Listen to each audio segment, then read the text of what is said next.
And it's just like a little Lolene adventure, really, into my crazy mind. Mm-hmm. Yeah, totally. And a lot of the tracks, well, I've heard a couple of tracks, and they're very catchy, positive, and something that can get stuck in your head, kind of like Sexy People did for me. Oh, well, thank you so much. Yeah, there's Sexy People, my first track that did really well in Clubland and around the world, actually. Like, really happy with that. That was such a blessing. Mm-hmm. And that's like a dance song. That's the song you would put on before you go out and party, or while you're at the party. Mm-hmm. And you got Rich, Fake It Till You Make It, which is my official debut single. Which is just like, you could listen to that in your car. That's like a radio song, you know. That's something that I think everyone can relate to about. Mm-hmm. Mm-hmm. The reason why I wrote it was because it's not necessarily in a material way, but it's kind of like, whatever you want to be in life, you should live it like you are right now. Right. You know, live, like, fake it till you make it. Like, even if you're not a lawyer or a journalist yet, or you're studying to be, or you want to be, or you're aspiring actor, singer, or whatever it may be, live like that now, because, you know, you got to fake it till you make it. So that's why I wrote that song. But there's also songs on there like Beautiful Disaster, which is a ballad, which I wrote. You know, it's very much about overcoming a difficult situation in life, because it's not all champagne and rainbows, you know. Right. As humans, we have times in our lives where we're not that happy, and sometimes you just want to put on a sad song and think about that for a minute. So I wanted to make sure that there were songs like that on the album, and I have a song called Ordinary Girl, which I wrote about celebrating your differences and your individual, individual characteristics as a female. And that's more of a, mid-tempo song. So, yeah, a lot of range. I can't wait to hear it.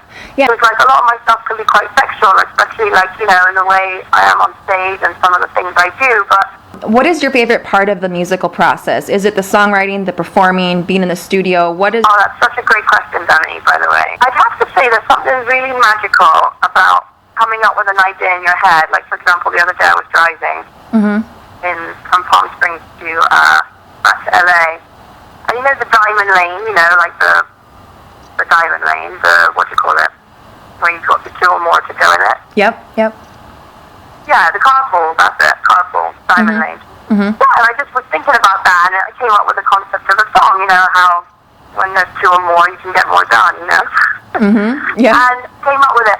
And there's something really magical about a little idea like that in your head while you're driving. And, cut to like a week later where you hear a finished song mixed and sounds wonderful, and it's a whole song that just was sparked from half of that is the songwriting and half of that is me. But there's something that I get a real kick out of, that taking something from nothing and making it something. I really like that. What makes you different from the other female musical artists out there? You've got Lady Gaga, you've got Keisha, you've got Britney. What makes you different?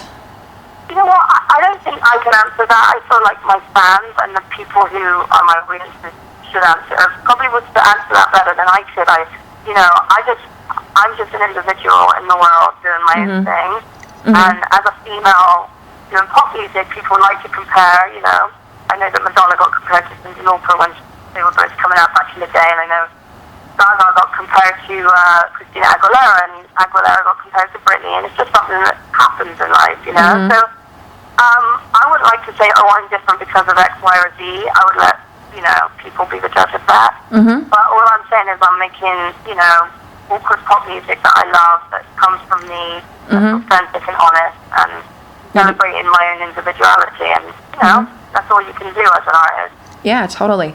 Now I've got a couple of fan questions here. They want to know, what is on your iPod right now? Oh, I love these questions. They're so good.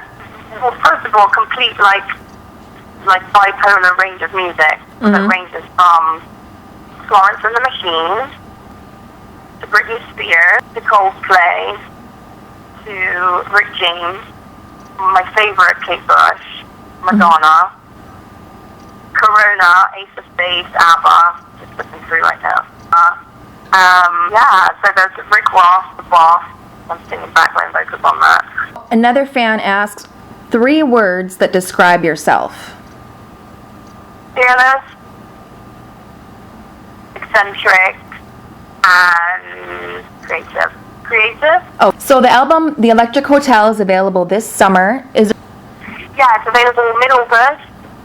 We're just like finalizing the date now, but we're definitely shooting for mid-August. The single "Rich," Basically Make It, is out now on iTunes. You download it for free if you want from loleneinterviewexclusivepartII.wmv. But I always encourage people to support artists, new and existing, because we want to keep music alive and keep it of a certain quality. So, like you buy a cup of coffee, support artists. I just want to say that. And the album will be following up shortly after in August, and I'm just doing selected performances at the moment, but I'm in rehearsals for a big tour support. How exciting. Very exciting. So exciting, and performing live is just like my heartbeat. I love it. Well, I can't wait to give everyone a great show. Yeah, I definitely look forward to hearing more and seeing more of your fabulousness. And Thank you, Danity, my sister from another mother. yes, that would be me. Well, thank you so much for your time, Lola.